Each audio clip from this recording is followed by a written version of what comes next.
Ang labanan ng noontime show ratings ay naging pabor sa Eat at Eat Bulaga.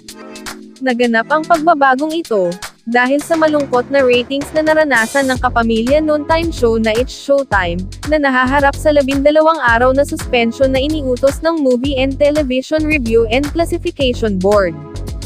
Ayon sa pinakahuling Nielsen Noontime People Survey ratings, parehong nasa matinding kompetisyon ang Eat at Eat Bulaga, para sa nangungunang pwesto, habang ang It's Showtime, ay nasa ikatlong posisyon bilang default.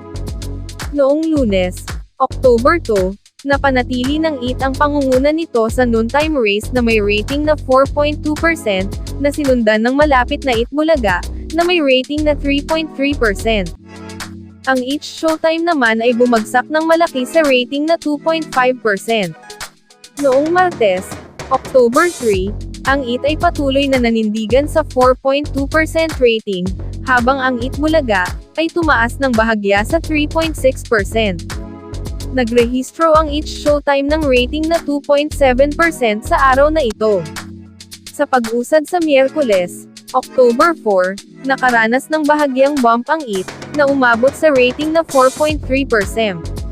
Gayunpaman, bumaba ang Eat Bulaga sa 3.3%, at ang It's Showtime ay nakakuha ng 2.8%.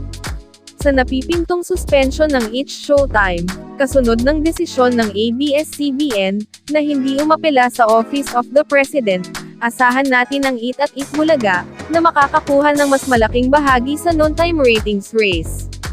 Magiging interesante ding makita, kung paano gumaganap sa ratings ang temporary replacement program ng ABS-CBN habang naghahanda ang It's Showtime, para sa mas malakas na pagbabalik.